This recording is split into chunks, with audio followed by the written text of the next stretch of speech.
Hey guys, welcome back to my channel that is study with Pooja Mittal. आज जो मैं यहाँ पे पेपर सोल्व करने वाली हूँ वो है हिमाचल प्रदेश यूनिवर्सिटी का Himachal Pradesh central university MSc botany का पेपर। ठीक है, तो बिना कोई देरी के सीधा अपने पेपर को स्टार्ट करते हैं। पेपर करने से पहले मैं आपको ये कहूँगी, अपने हाथ में एक तो पेज या कोई कॉपी ले लो और एक पेन ले लो।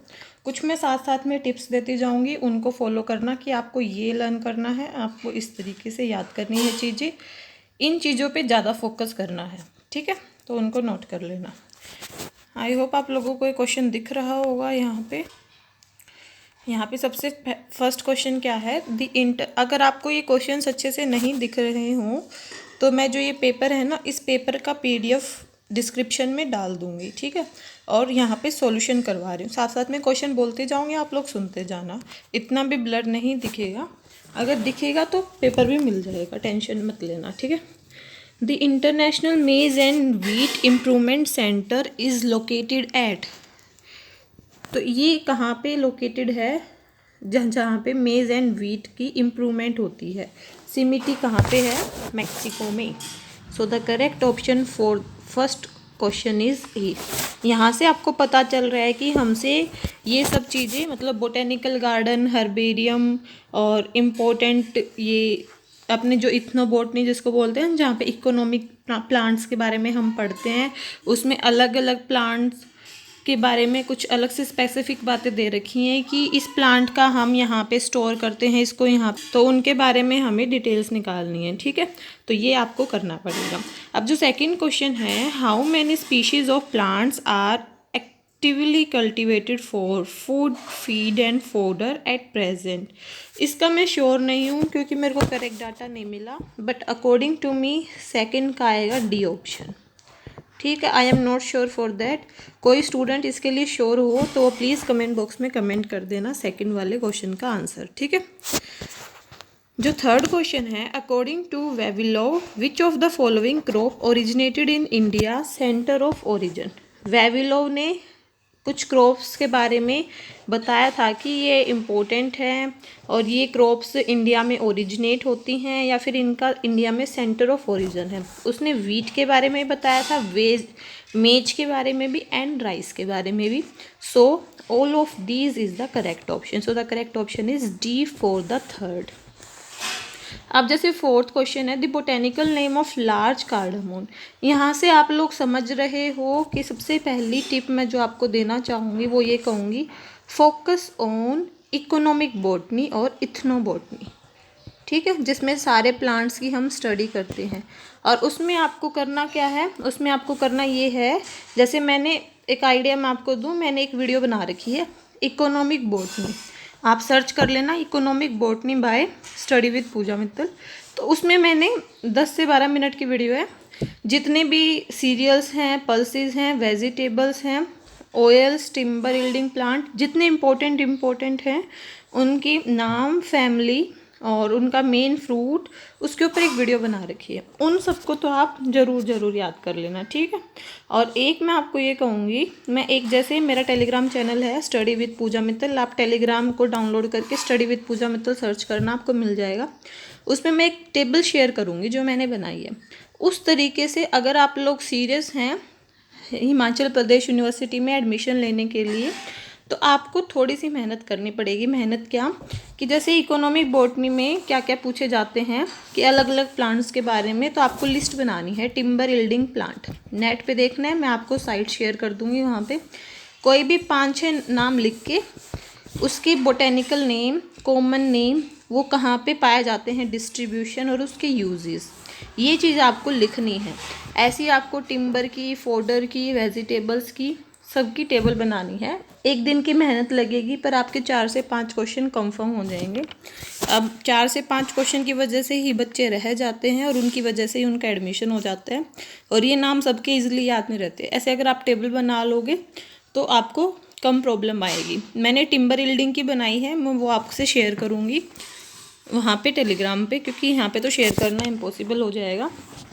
ठीक है, तो जैसे कि ये क्वेश्चन क्या है, बोटेनिकल नेम ऑफ लार्ज कार्डामोन। कार्डामोम किसको बोलते हैं? इलायची को। ठीक है, अब जैसे ये देखो, सबसे पहले ऑप्शन में क्या है? इलेट्रियो कार्डामोम। ठीक है, और ऐसे है कि इसमें हमें कार्डामोम का नाम दिया है, पर ये क्या है? ये है तो कार्डामोम, पर ये लार्ज कार्डामोम नहीं है, ये इलेट्रियो कार्डामोम। ये है फर्स्ट एक ट्रू कार्डामोम, मतलब ट्रू इलायची है। दूसरे ऑप्शन में देखो क्या लिखा हुआ है? Cinnamomum cassia. आपको पता हो तो सिनामोम हम किसको बोलते हैं? दालचीनी को। तो ये सिनामोम क्या है? स्तूला तवक है, स्तूला तवक हिंदी नेम है इसका। थर्ड ऑप्शन है मिस्टिका फ्रेग्रेंस। मिस्टिका फ्रेग्रेंस जो नटमेग होता है ना, स्पाइसेस में हम पढ़ते हैं नटमेग, उस नटमेग को बोलते हैं ये मिस्टिका फ्रेग्रेंस। ठीक है, और जो चौथा ऑप्शन है एमामोम सबलुटेम, ये क्या है? Large cardamom. तो so the correct option for fourth is D. Which of the following psychoactive phytochemicals are present in opium? Opium क्या है? एक जैसे हम ये बोलते हैं ना अफीम, वो। इसका बोटेनिकल सोर्स क्या है? पपेवर सोमनिफेरम। इसके अंदर कौन से फाइटोकेमिकल्स मिलते हैं? तो कौन से फाइटोकेमिकल्स होते हैं? अगर आपको ये सब चीज़ें भी सीखनी हो तो मैं ये सब चीज़ें भी आपको सिखा सकती हूँ, तो आप मेरे को कमेंट कर देना कि कैसे फाइटोकेमिकल्स याद करें, किस प्लांट में कौन से होते हैं। तो जो पेपेवर सोमनिफेरम है इसके अंदर मॉर्फिन, कोडीन एंड थियाबिन ये सब होते हैं। So the correct option for fifth is A. Six question, which of the following are naturally occurring timber trees in Himachal Pradesh? तो इसके लिए मैं कह रही थी कि आपको टेबल बनानी पड़ेगी। उस टेबल में जैसे मैंने जो बनाई है, मैंने उसके बिहाफ पे इसको एनालाइज किया ना। तो जैसे हिमाचल प्रदेश पूछा है, हिमाचल प्रदेश में सिद्रस दियोदारा सबसे फेमस है, और एक ये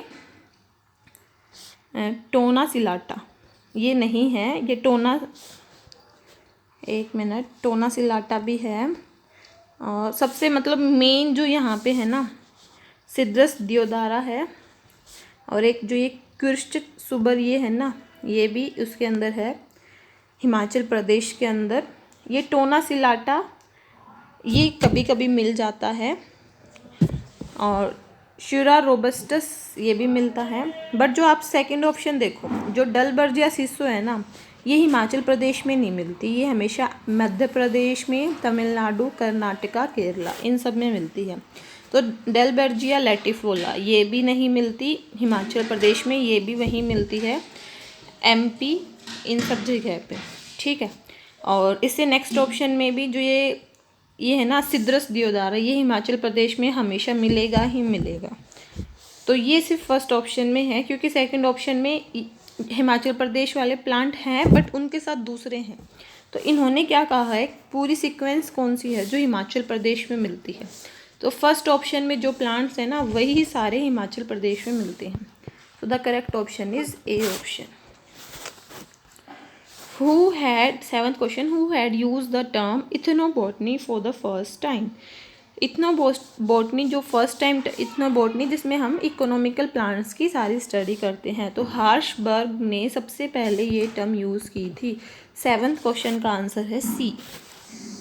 अब एट्थ क्वेश्चन है, which of the following ethno medicinal plant is known as Indian ginsengs due to medicinal properties? Google पे सर्च करना इंडियन जिनसन, इसमें क्या आएगा? अश्वगंधा। अश्वगंधा का बोटेनिकल नेम क्या है? विदानिया सोमनिफेरा। तो अश्वगंधा क्या है? अपने भारत की सबसे वेल नोन मेडिसिन है, जो अपनी इथनो बॉटनी में सबसे ज़्यादा रोल प्ले करती है मेडिसिन में। सो ये क्या है? Ethno medicinal plant of India, और इसका कॉमन नेम हम इंडियन जिनसंज भी बोल देते हैं, और इसको हिंदी में अश्वगंधा बोलते हैं। तो अश्वगंधा सबसे फेमस प्लांट है, विदानिया सोमनिफेरा। नाइन्थ क्वेश्चन है, the biological diversity act was ratified by the parliament of India in 2002। ठीक है, so the correct option for ninth is C. इस एक्ट में, बायोलॉजिकल डाइवर्सिटी एक्ट में क्या था कि प्रिजर्वेशन ऑफ बायोलॉजिकल डाइवर्सिटी, कि हमें हमारी बायोडाइवर्सिटी को प्रिजर्व करना स्टार्ट करना पड़ेगा। ये 2002 में डिसाइड किया गया था। The term taxonomy was coined bye, taxonomy किसने कॉइन की थी? AP D कैंडोले। यहाँ से अपनी दूसरी जो टिप है कि किस पे सबसे ज़्यादा फोकस करना है, टैक्सोनॉमी ऑफ एंजियोस्पर्म, कि कब कौन सा नेचुरल सिस्टम ऑफ क्लासिफिकेशन किसने दिया, आर्टिफिशियल किसने दिया, फाइलोजेनेटिकल किसने दिया, उन सब में किस किस साइंटिस्ट के नाम थे और उन्होंने क्या क्या मेन बातें बताई थी। अगर आप लोगों को इस टैक्सोनॉमी की ये मेन चीज़ों के बारे में अगर पढ़ना है तो आप कमेंट कर सकते हैं। मैं आपको एक वीडियो में तो कंप्लीट नहीं होगा, 2 वीडियो में आपको उसके बारे में सब समझा दूँगी, ठीक है। तो ये क्वेश्चन आपके इस टैक्सोनॉमी से 2 से 3 क्वेश्चन पक्के आते हैं हिमाचल प्रदेश यूनिवर्सिटी में, ठीक है। अब 6 को ये तो हो गया, ये आ गया। देखो, the system of classification proposed by Engler and Prantl. Engler and Prantl ने कौन सा सिस्टम ऑफ क्लासिफिकेशन दिया था? 3 थे अपने, नेचुरल, आर्टिफिशियल एंड फाइलोजेनेटिक। तो जो फाइलोजेनेटिक सिस्टम ऑफ क्लासिफिकेशन था ना, उसको दिया था एंगलर एंड प्रांटल ने, ठीक है। So the correct option for 11 is C। अब 12 का क्वेश्चन है, which principle of international code of nomenclature for algae, fungi and plant says that scientific names of taxonomic groups are treated as Latin regardless of their derivation, कि उनको Latin word से लिखा जाएगा, ना कि उनके नाम से जहाँ से वो ड्राइव हो रहे हैं। तो ये वाला जो प्रिंसिपल है, कौन सा प्रिंसिपल था जिसमें साइंटिफिक नेम का जिक्र था? तो प्रिंसिपल 5 में इसके बारे में जिक्र था। तो 12th का ऑप्शन आएगा करेक्ट ऑप्शन D।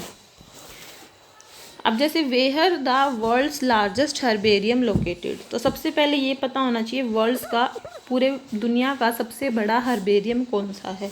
सबसे बड़ा हर्बेरियम है रॉयल बोटेनिकल गार्डन, क्यों? उसके अंदर जो हर्बेरियम है वो सबसे बड़ा है। एक चीज़ में अगर आप कंफ्यूज होते हो तो आपको क्लियर करूँ, अगर हमसे कोई ये पूछे बोटेनिकल गार्डन्स के नाम बताओ, तो उसमें भी ये आएगा Indian botanical garden, Kolkata botanical garden, Q botanical garden. और अगर आपसे कोई ये पूछे कि हर्बेरियम्स के नाम बताओ, तो उसमें भी यही आएगा, Kolkata botanical garden, Indian botanical garden, Lucknow botanical garden, मतलब जितने भी बोटेनिकल गार्डन है वही। क्यों? क्योंकि इन बोटेनिकल गार्डन्स में हम प्लांट्स को स्टोर करते हैं और हर्बेरियम में भी हम प्लांट्स को स्टोर करते हैं, जैसे एक ऑफिस में। तो बोटेनिकल गार्डन्स के अंदर ही हर्बेरियम्स होते हैं, तो हर्बेरियम कुछ अलग से नहीं होता, ठीक है। वेयर इज़ द, तो सबसे बड़ा कौन सा है पूरी दुनिया का? रॉयल बोटेनिकल गार्डन क्यू, ठीक है। और ये रॉयल बोटेनिकल गार्डन क्यू कहाँ पे लोकेटेड है? इंग्लैंड में। सो the correct option for 13th is C, ठीक है। अब 14th क्वेश्चन है, name the plant with highest chromosome number of angiosperm. तो एंजियोस्पर्म में सबसे ज़्यादा हाईएस्ट क्रोमोजोम का नंबर जो कि है 2n = 530। तो ये किस में रहता है? ये एक प्लांट है पोया लिटोरोसा। Option D is the correct option for 14th, ठीक है। अब कह रहा है glucosinolates are confined only to these 2 families of flowering plant. Glucosinolates क्या है? Secondary metabolite. ये सेकेंडरी मेटाबोलाइट कौन से प्लांट से मिलता है? कौन से फ्लावरिंग प्लांट? 2-3 ही इसके स्पेसिफिक हैं, उनमें से है ब्रेसिकेसी एंड कैपेरेसी इसका मेन है। तो 15th का ऑप्शन आएगा B, ठीक है। फिर अपना 16 क्वेश्चन है, the small proteinaceous infectious particle which lack nucleic acid. मतलब लेक मतलब उसके अंदर नहीं है न्यूक्लिक एसिड, और स्मॉल सिर्फ प्रोटीन की ही कोट है। तो प्रोटीन की ही कोट हो उसको बोलते हैं प्रियोन्स। तो 16 का ऑप्शन है D। वायरस क्या होते हैं? जिसमें पूरा DNA भी हो और प्रोटीन कोट भी हो। वायरोइड क्या होते हैं? जिसका सिर्फ DNA हो, उसके पास प्रोटीन कोट ना हो, बट उसको किसी होस्ट की नीड नहीं है अपना रेप्लिकेशन करने में। वायरोसोइड क्या होते हैं? जिसके पास सिर्फ जेनेटिक मटेरियल है, प्रोटीन कोट नहीं है, बट इसको एक होस्ट चाहिए खुद के रेप्लिकेशन के लिए। तो ये डिफरेंस होता है इन सब में, ठीक है। 17th का क्वेश्चन क्या है, which of the following is the largest bacteria. तो लार्जेस्ट बैक्टीरिया कौन सा है? लार्जेस्ट बैक्टीरिया है थियोमार्गारिटिया नेमीबेंसिस। सो 17th क्वेश्चन का करेक्ट ऑप्शन है B ऑप्शन, ठीक है। अब 18th क्वेश्चन है कि फ्रेडरिक ग्रिफ्थ फ्रेडरिक ग्रिफ्थ ने, हमने पढ़ते हैं ना जेनेटिक्स में, मोल बायो में, कि एक्सपेरिमेंट किए थे कैसे ट्रांजिशन होती है, कैसे ट्रांसफॉर्मेशन होती है, अलग अलग साइंटिस्ट आए थे, उन्होंने डिस्कवरी की थी। तो ग्रिफ्थ एक्सपेरिमेंट किसके बारे में था? बता रहा था ना ट्रांसफॉर्मेशन किसकी हो रही है। ग्रिफ्थ एक्सपेरिमेंट से हमने ट्रांसफॉर्मेशन के बारे में पढ़ा था। So the correct option for 18th is C. ठीक है। The phenomena of parasexuality in fungi was discovered by, ये डिस्कवर किया था पोंटेकोरो रोपर, यहाँ पे रैपर लिखा हुआ है, ये एग्जैक्ट नेम रोपर है। So the correct option for 19th is D. अब अगला क्वेश्चन है, Talaromyces is a perfect stage of, Penicillium में होता है जब सेक्सुअल रिप्रोडक्शन, तब ये टेलारामाइसिस बनता है। तो ये किसकी परफेक्ट स्टेज है? ये पेनिसिलियम की परफेक्ट स्टेज है। अब अगला क्वेश्चन है कि litmus an acid based dye is obtain from which lichen. तो लिटमस जो हम पढ़ते हैं ना, इसको लाइकेन से एक्सट्रैक्ट किया जाता है। तो कौन से लाइकेन से एक्सट्रैक्ट किया जाता है, यहाँ पे ये बात पूछी गई है। ठीक है। तो इसमें ऑप्शन आएगा रोसेला टिंक्टोरिया। रोसेला टिंक्टोरिया वो लाइकेन है जिससे लिटमस पेपर बनाया जाता है। Which of the following class of algae has floridean starch as a reserve food material. इसके लिए देखो, मैंने अभी एल्गी की जस्ट इस वीडियो से पहले 2 वीडियो डाली हैं, trick to learn the algae. उसमें मैंने सारे क्लोरोफिल का जिक्र किया है, 11 टाइप्स की क्लास बताई है एल्गी की, किसमें कौन सा क्लोरोफिल है, किसमें कौन सा फूड स्टोर है, कितने फ्लैजिला हैं, किसमें कौन सा थाइलाकोइड है, उसी से क्वेश्चन आया हुआ है। तो वहाँ से हमने अपनी ट्रिक में जो बात की थी, पहले साइनो फिर रोडो। तो साइनो में था ग्लाइकोजन, रोडो में था फ्लोरिडियन स्टार्च। तो यहाँ से अपने को सीधा याद हो रहा है रोडोफाइसी। तो आप चाहो तो वो ट्रिक देख सकते हो। ये इसका 22 का करेक्ट ऑप्शन आएगा डी। तो यहाँ से आपको फिर से एक टिप देना चाहूँगी। टिप क्या है? मेन फोकस करो non vascular plants. Non vascular plant में कौन कौन आते हैं? Algae, fungi, bryophyte. टेरिडोफाइट में इतना अच्छे से नहीं होता, पर उसको भी चलो ले लेते हैं, बाकी ब्रायोफाइट तक ही आते हैं नॉन वस्कुलर प्लांट में। तो नॉन वस्कुलर प्लांट पे अच्छे से फोकस करो। कितनी एल्गी हैं, कितनी फंजाई, जितने ब्रायोफाइट आपके सिलेबस में हैं उनको लाइन टू लाइन पढ़ो। फिर आपको नोट क्या करना है, कौन सी एल्गी में क्या स्पेसिफिक फीचर है, कौन सी फंजाई में क्या स्पेसिफिक फीचर है, और कौन से ब्रायोफाइट में क्या स्पेसिफिक फीचर है। फिर आपको ये नोट करना है कि इनके इकोनॉमिक इम्पोर्टेंस जब हम पढ़ते हैं ना, तो किस में कौन सी अच्छी बात आ रही है। जैसे लाइकेन भी पढ़ना है, जैसे लाइकेन का ही आ गया कि एक स्पेसिफिक लाइकेन है जिससे लिटमस पेपर बनाया जाता है, आ गया। अब जैसे एल्गी में एक रोडोफाइसी ही ऐसी है जिसमें रेड कलर होता है, और इसका जो फूड स्टोर है वो फ्लोरिडियन स्टार्च है, और फ्लोरिडियन स्टार्च किसी में नहीं है। तो स्पेसिफिक फीचर्स ही पूछे जाते हैं एमएससी के एंट्रेंस में, और बेसिक लेवल ही। 11th 12th की एनसीईआरटी की बुक पूरी कर लेना। जो जेनेटिक्स है, प्लांट फिजियोलॉजी है, अपनी जितने 11th में दे रखे हैं ना, उतने अच्छे से कर लेना। और जो थोड़ा बहुत algae, fungi, non vascular plants को अपने जो आपने बैचलर में पढ़ा है, बैचलर के लेवल का पढ़ना, ठीक है।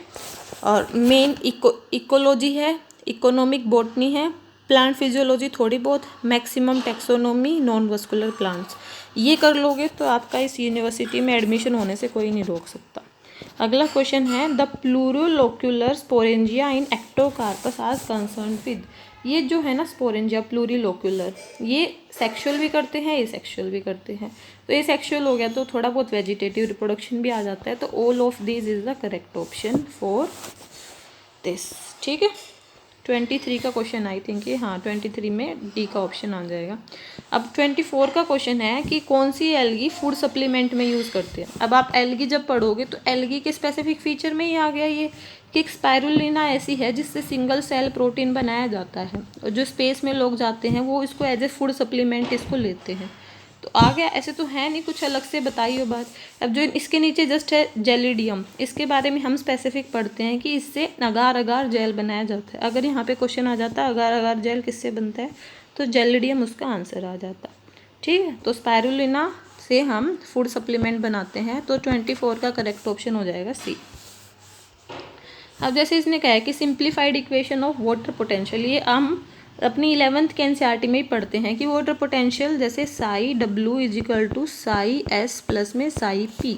तो यहाँ पे क्या है बताओ क्या आएगा।